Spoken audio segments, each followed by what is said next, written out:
a basic wire wrapping technique that involves two types of wires, and I call this the framing wire wrapping technique.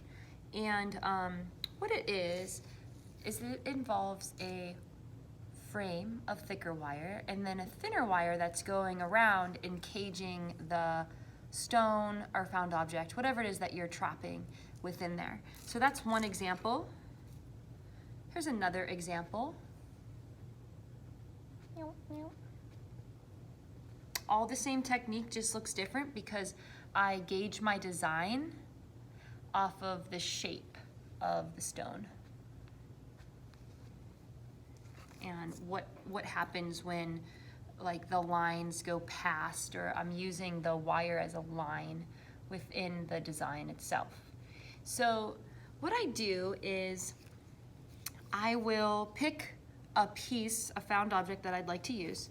And so for this example, I got shells, I got bones, wood, I got a pod. I'm gonna use this because it's larger and I feel like you'll be able to see it. This is a found rock. And I'm gonna place all the other stuff along the side here so we don't have to worry about those. And so for the first thing that I do is I draw around and trace my design, or I'm sorry, my rock or whatever it is that I'm going to be wire wrapping. And so I use that as a guide. So once I have that, I know that I'm gonna be making a frame, and I want that frame to be a little bit larger because I like the beautiful negative space that's created along the edge. So see how there's like negative space and it looks like that rock is somewhat floating. So I like that aesthetic. So what I do is I remove this and I set it aside. And now I'm gonna draw it a little bit darker to make sure you can see it.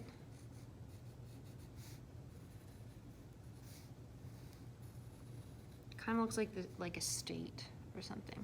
Okay, so I have this. So what I'm gonna do is I'm gonna take my thicker piece of wire, and for this one, I have just a piece of bronze that's thicker.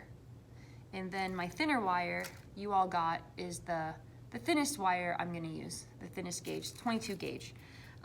So for this, I'm gonna start somewhere at the top. And what I do is I start with making a loop. So I'm gonna take my pliers. Now, there's a lot of different pliers you can use. I could only afford to give you guys one pair, so I apologize. I'm gonna use the same pair as you, and I'm going to create a loop. So I kind of have a hook, and now I'm gonna take that hook and I'm going to allow myself to create it crossed over. Now, I have it like this. I have to wrap this little tail around so that it stays. That's gonna act as my bail. The bail, to remind you, is the part of the necklace that attaches to a chain, like the loop at the top. So this takes a little bit of finesse, a little bit of time, and then I have something like that, okay? Now, from there, I'm just gonna shape it a little bit how I want. That is gonna act as the top of my design. So from there, I'm gonna take my pliers, I'm gonna use my pliers. I use my pliers to support it, and I make bends. That's how I kind of use the pliers. So I have my first bend. So I'm gonna come around down this way first. I'm gonna bend my wire so it's not in the way. And so I'm coming down, coming down, coming down, and then I make marks. I hold the wire where I wanna make another bend. And I make a bend. And I'm taking my time, and so far I have this.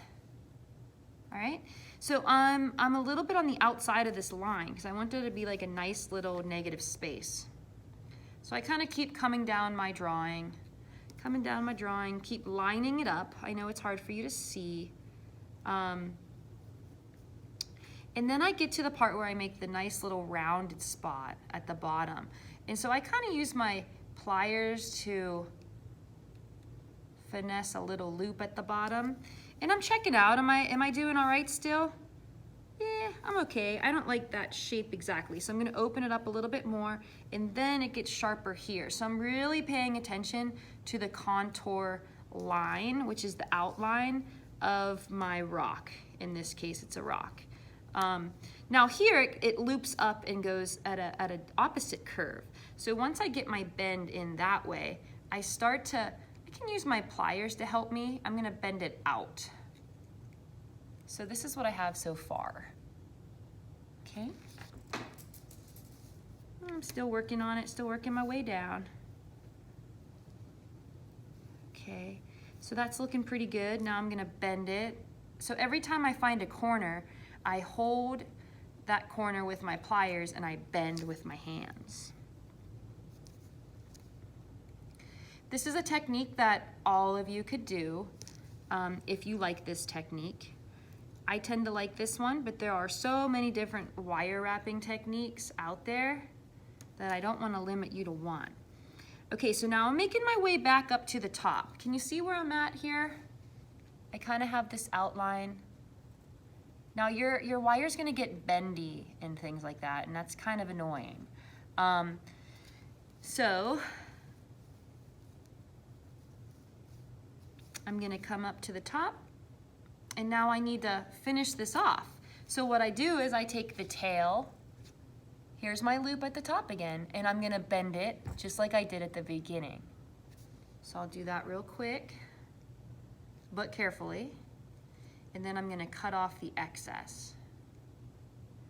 Now your little cutters are in here, so it's a little bit harder to cut. So make sure you cut it before you have it all the way bent down or you won't be able to get your pliers in there. So I'm gonna cut this off. Gotta press kind of hard. And then I'm gonna finish my loop. Now the trick with wire wrapping, we don't have a lot of tools with us, so be careful with the sharp edges. You want to try to find a way to hide those so that your skin, when you're wearing this, isn't getting bumped into with these sharp edges. So you want to kind of curl them behind one another or tuck them under.